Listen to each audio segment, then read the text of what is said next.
I went on your Twitter feed. So just like, I got to check out Sreenivasan. I got to look at the Twitter feed.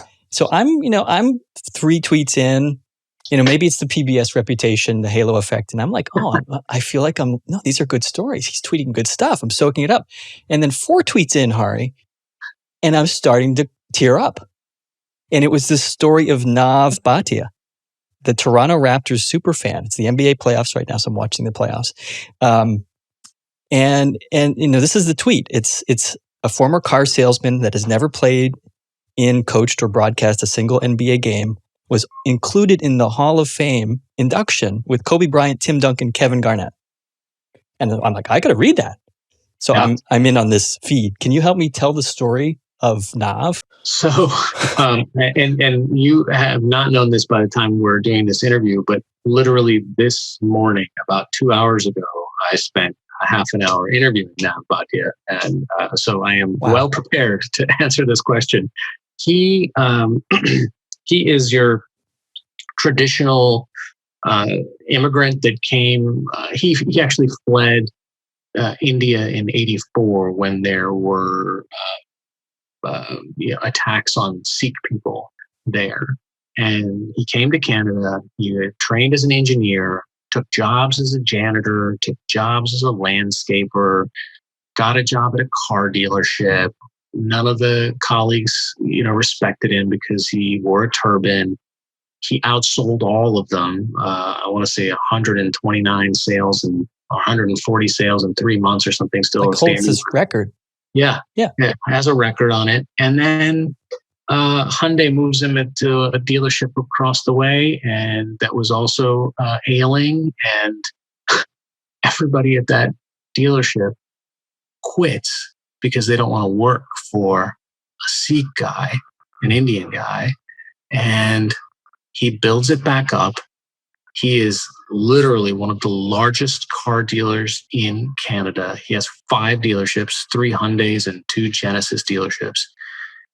And this meteoric rise in about 10 years, he's living a comfortable life, grinding it out.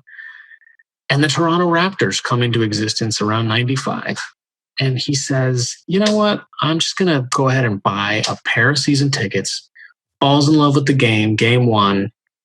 And then he just keeps going and going and going and does not miss a home game in 20 plus years, 25 plus years. And you can see him in almost every game. Like he's center court, and you can see the guy waving a towel around. And in a few years into this, his superfan status is literally minted by Isaiah Thomas, a Hall of Famer who was running the organization at the time, who brings him out to center court, gives him a jersey, calls him the superfan.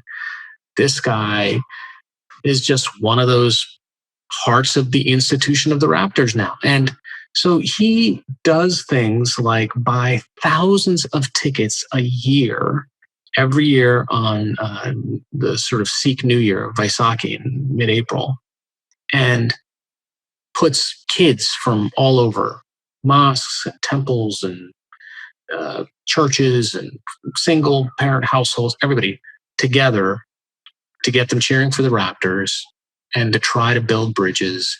And he's been doing that for 21 years. I think he spends somewhere around like $300,000 a year on tickets. Getting goosebumps. Like the story keeps going. Yeah. And he and he still faces, so even after he got the superfan status, he tells me the story about walking into some place to get his phone fixed. And the guy says to his wife, "Hey, honey, I got to go. My cab's here." Because he thought Nav was the cab driver, right? He just looks at, and the way he characterizes all these things are speed bumps. He doesn't call himself a victim of discrimination and systemic oppression. He's got an incredibly positive attitude. And, he just kind of sees opportunities in these places. So a couple of years ago, pretty rude Twitter user, speaking of social media, had really called him out saying, "Oh, what's worse, the Raptors or this fat guy wearing an underwear on his head?" And Nav, to his credit, says, that guy was 50% right. I am fat. But he says he actually tells all of the fans and supporters of his not to go after the other guy, saying that would make us just as bad as him. Don't do it. Forget about it. And you know what? We're in the playoffs. Let's focus. No sort of distractions. A couple of days later, that guy who said this tweet lives for 3 hours outside of Milwaukee, calls Nav to apologize. Nav says, you know what? Only way I'm taking this apology is if I can take you and your family to a game and to dinner. So next time he's in Milwaukee, he meets the family for dinner ahead of time. All the Milwaukee fans who know about what's going on are like hugging Nav, the Raptors fan. During the game, he finds out that the kid is really in love with one of these superstars on the Milwaukee team. Nav, with his connects, makes it possible for the kid to meet that player. The kid is like in awe. The father is like overjoyed, just, I mean, he just took an opportunity that any one of us would just say, let the haters hate. And he turned it into something. And I mean, you see this guy, and that's why he was the grand marshal at the parade of the Raptors when they won the championship. And that is why he is probably one of the first, I think there's probably going to be more fans.